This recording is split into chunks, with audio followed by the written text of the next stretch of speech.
इस खूबसूरत लड़की को अभी पानी से भिगोया गया था। उसका सुंदर शरीर हल्का हल्का दिखाई दे रहा था। तभी उसकी कार ने अचानक काम करना बंद कर दिया। उसे दिन के उजाले में कपड़े बदलने पड़े। अचानक एक आदमी दौड़ता हुआ आया। यह क्या चीज है? साशा जल्दी से पीछे हटी और कार के पीछे छिपकर कपड़े पहन लिए। उस आदमी ने कहा कि वह कोई बुरा इंसान नहीं है। यह कहकर उसने अपनी शर्ट उतारी और अपनी मजबूत मांसपेशियों को दिखाया। साशा के मन में भी अचानक बुरे ख्याल आ गए और उसकी धड़कन तेज हो गई। लेकिन ब्लैक ने ज्यादा नहीं सोचा, बस उसकी कार ठीक कर दी। इसके बदले में साशा ने उसे एक सवारी देने का फैसला किया। रोमांटिक संगीत के बीच दोनों की बातचीत खूब हुई, पर तभी ब्लैक ने अपनी असली मंशा जाहिर की। उसने सुझाव दिया कि साशा के साथ आगे के होटल में जाकर थोड़ी मौज मस्ती की जाए। ये सुन साशा ने कहा कि लड़कियों को इतनी आसानी से राजी नहीं होना चाहिए। उसने ब्लैक से कहा कि वह कार से उतरकर इंतजार करे और कहा कि नए साल के बाद बात करेंगे। लेकिन ब्लैक ने तो सुना ही नहीं, बल्कि शांत होकर एक छोटा चाकू निकाला और साशा को धमकाया कि वह कार को सुनसान जगह तक ले जाए साथ चलने के लिए।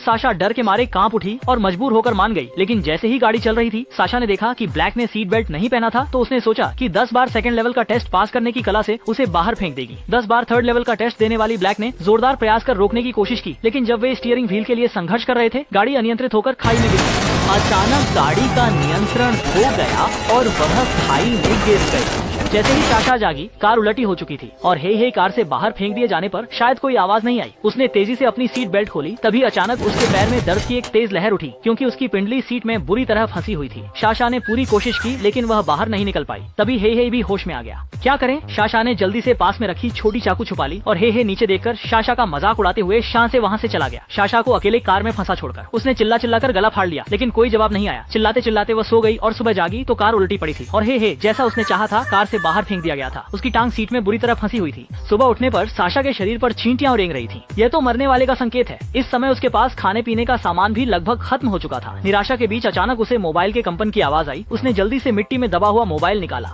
उसने सोचा भी नहीं था कि फे हेज फिर वापस आ जाएगा। वह आकर उसका मोबाइल ले गया और अब सारी उम्मीदें खत्म हो गईं। अब से फे हेज हर रोज उसे देखने आएगा और उसके सामने जमकर खाएगा पिएगा। धीरे धीरे उसकी सहनशीलता की हद को तोड़ेगा। इस समय साशा को भी समझ आ गया कि सिर्फ वही आदमी उसे बचा सकता है। कोई उपाय नहीं था, केवल एक बार उसकी बात माननी पड़ी।